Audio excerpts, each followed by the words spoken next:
Good morning, Wall Street winners. It is Tuesday, June 17th. And if we take a look at the headlines in the Bloomberg, one of the big ones is Trump's decision to leave the G7 summit in Kananaskis, Alberta, in the middle of the beautiful Canadian Rockies early. He left last night after what he said, or his press secretary, Caroline Levitt, said was a great day.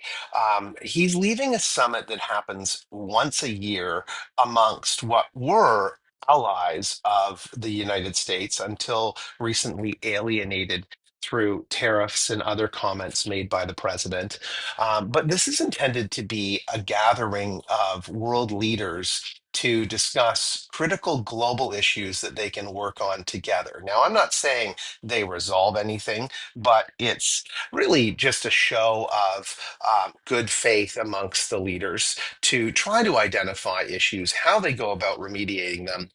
Often is the challenge. But he's decided to leave early, claiming that he needs to get back to the White House for the issues going on and the tensions in the Middle East. It could be because he forgot his medication, because he seems to be losing it a little bit. There was a bit of a Biden moment there yesterday when he and UK Prime Minister Keir Starmer announced a trade deal that they'd already announced when Keir Starmer came to Washington a few weeks back.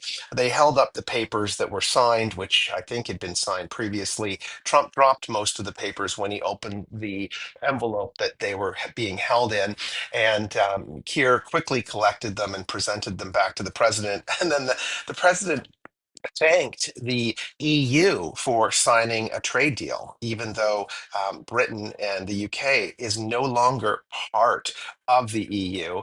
That seems to be something in question with the president. He's not clear that the UK isn't part of the EU. So he was thinking that he'd signed a deal with the EU, but it was just the same deal that he'd signed with the UK and with the same individual, the prime minister from the UK. So that's where we are today. A little bit of Trump confusion continues. If you want to see what's going on in the Trump family, they've just announced Trump Mobile. So this is definitely the presidential family that is doing their best to monetize this presidency with Trump Mobile, another business that will likely fail in the next 2 to 5 years.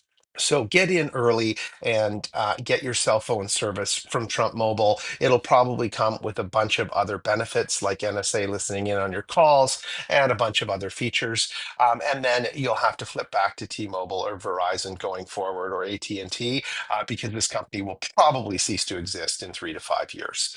Good luck in your trades today. Be risk averse. The markets are pulling back. Crude is popping up. And if you like the videos, please hit the like and subscribe.